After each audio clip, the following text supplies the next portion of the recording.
What the fastest way you've seen someone ruin their life?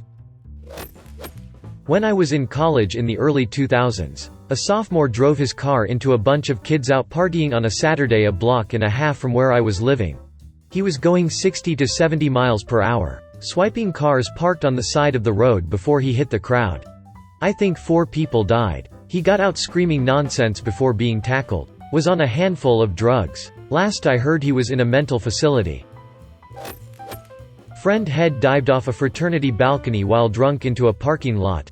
He now has 1.2 a brain and is wheelchair bound. Really good friend of mine in college was still living with his parents and had this absolute ditz of a girlfriend who also lived with him at his parents'. They were both 19 at the time and decided to try for a baby. Except neither of them had jobs, or even their own place. They also did not tell his parents beforehand, wanting it to be a surprise, genuinely thinking it would make each other and their parents so happy. Now she's off doing meth again and he's living with his parents still working at Wendy's while his parents takes care of his daughter. All of his income goes to helping take care of her. I had a friend, my old and first best friend in middle school. We were closer than my actual brother. And same for him. He was without a doubt my rock and I was his. He was a very good and talented marching drummer in general. The dude was learning college licks and rudiments top tier in literal hours. It was freaking insane. He got to play with UCLA and USC's drumline at 14 and didn't miss a beat with them. His mom unfortunately passed away when he was 15. He turned to heavy drugs. Insane amount of drinking and fricking anything that walked. I recently saw him in the beginning of March and I won't lie, I didn't even recognize him. It took me a solid 30 seconds to realize who it was that was calling my name. Extremely skinny, bags under eyes, greasy hair and dirty teeth. I felt freaking terrible. I couldn't do anything. But what could I do? He ran away from home, dropped out of school, wasn't on any social media, had no contact with family and honestly, had no family at all besides his dad, aunt, 2 extremely distant cousins and a brother in the Marines. I haven't seen or heard from him since. He could have passed away and I wouldn't have known. High school acquaintances were partying underage and some other kids with drama were buzzing the party in some stupid loud car. Drunk guy thinks the best way to handle this is to throw a huge paving stone at the car on one of its passes.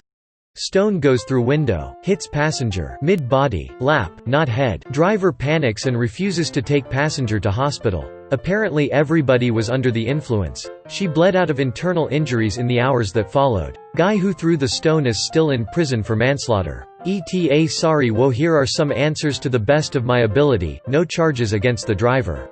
Sorry, yes, still in jail, very reticent from all reports. Was trying to mess up car, not people, doesn't excuse it, just a detail about intent. Also I should have maybe rephrased how I know of these people. We were high school age when we met briefly. Not I knew them through my own high school. I had a friend years back, always kind of an odd guy, but he had a good heart. Anyway, one day, I was hanging out with him and a few other friends and he told us he was going to get a tattoo tomorrow and had this super cool idea. But he wouldn't tell us what it was because he wanted it to be a surprise. We saw him about a week later. He had tattooed 3/4 of his face green. Like, no design or anything, just solid dark forest green. Basically, he just left the top right quarter of his face normal and the rest was all green. He had been immediately fired from his job the day after getting the tattoo. I kind of lost touch with him shortly after that, since he moved to another city. I'd heard he wound up living in his car. No idea why he did what he did. He'd had a very good job in IT at a pretty big company and was making decent money.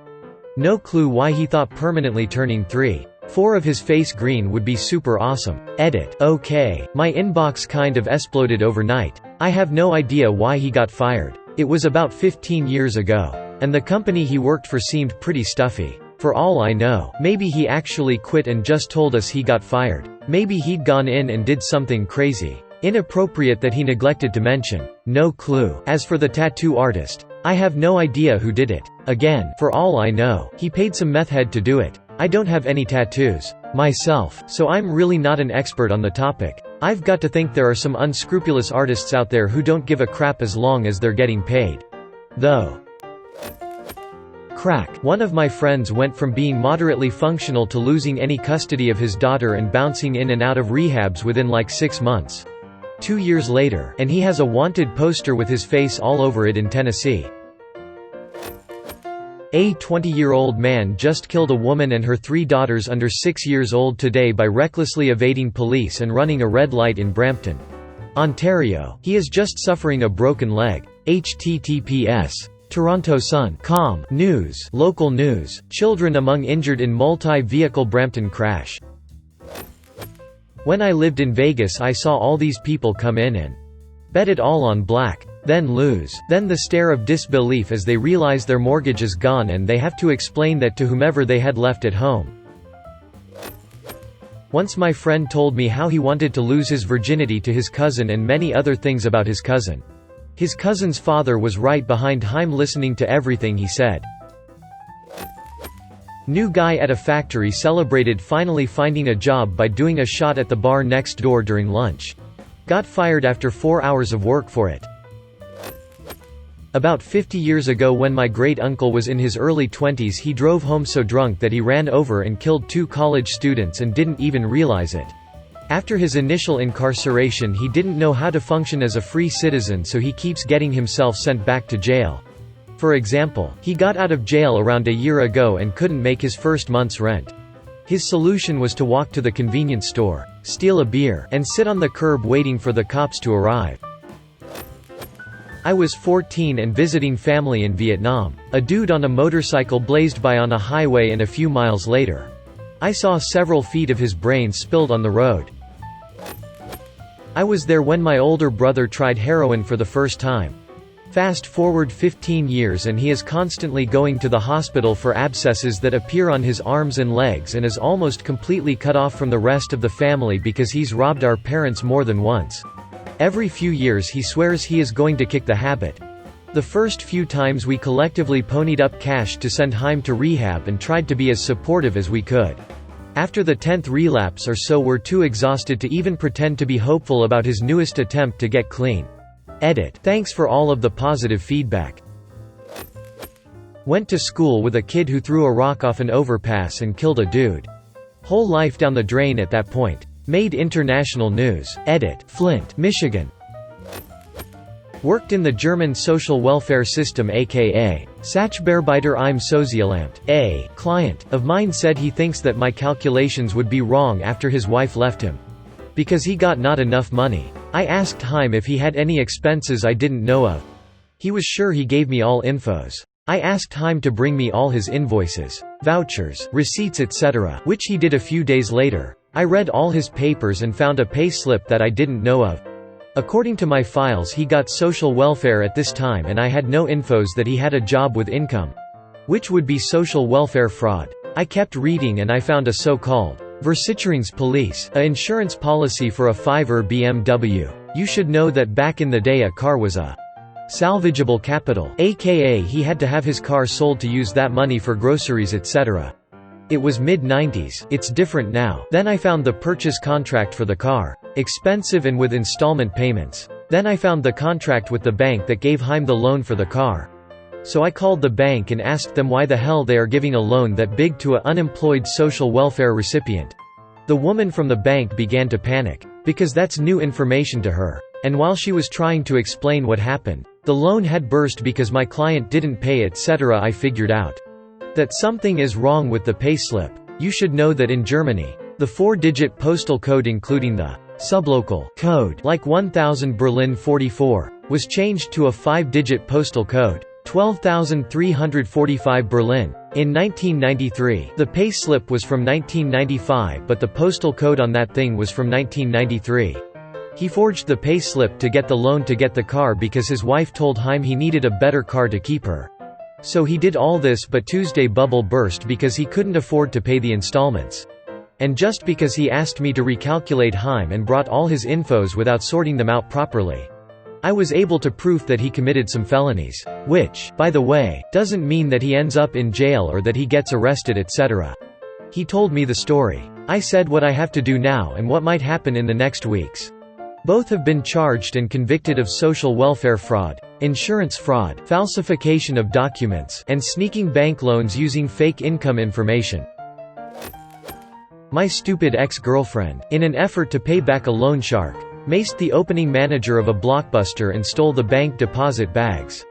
Then, she went and picked up her niece and nephews, all under age 8, and causally drove around with them. She got felony stopped on a major roadway. Her photo was on the top stories at 10, led into that evening's NEWA. This happened during the NBA Finals that year. I think it was during Game 6 or 7. So huge viewing audience. Oh, she was daily recognized and apprehended because her best friend was store manager of that Blockbuster and she was there all the time. And she had dripped off an application the day before. She spent the next 3 years in a women's prison. Early 90s. My friend was a sweet theater nerd who went to the same college as me. She started hanging out with a sketchy crowd and ignoring her old friends. Especially when we tried to tell her she was losing herself. She ended up moving to Seattle to hang with her new friends. Growing up, she was the most sober person in our group. She never even drank alcohol, much less did any drugs. But 6 months later, she was dead of a heroin overdose.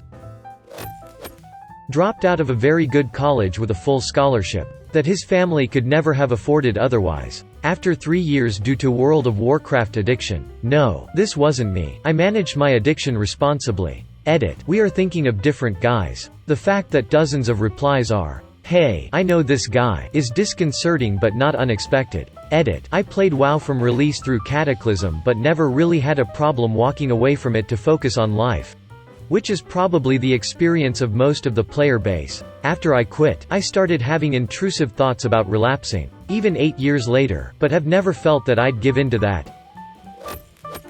Couple of guys I knew in college were Division I athletes. But for a niche sport nobody really followed. One night they got drunk and decided it would be a great idea to bleach their initials into the AstroTurf on the football field. Really bad idea, but it got so much worse. Turns out bleach and AstroTurf create a chemical reaction. Fire. They burned down the entire field of a Division I football stadium. Caused hundreds of thousands of dollars in damages. Made national news. It was bad. Everybody thought they did it on purpose. Like some kind of terrorist act. Their only defense was, "No, we're not terrorists, we're just idiots." Saddest part was, they got expelled from college in their senior years. Didn't graduate, and kind of descended into loserdom almost immediately. Typing this is bumming me out. That woman who called the cops on the bird-watching gentleman in Central Park. That video lasted a minute or so. I'm pretty sure she will never get as good a job as she had ever again. So in conclusion, don't say racist stuff, don't ever try heroin, don't drive drunk, don't throw rocks off a bridge, don't use a crossbow, and you should be good. Me and a friend were at a party and 2 girls took us to a back room for some fooling around. My friend was giving one of the girls a massage as she lay face down on a pile of cushions. She pulled her skirt up, hooked her underpants to one side and said, "Fuck me." My friend was a virgin at this point. Couldn't believe his luck and pulled out his dong and stuck it in. Came literally as he entered her. And that's how he became a parent at 17. He loves his kid but that event messed him up so much. It effectively destroyed his education, job prospects and caused major issues in his immediate family that are still going on today.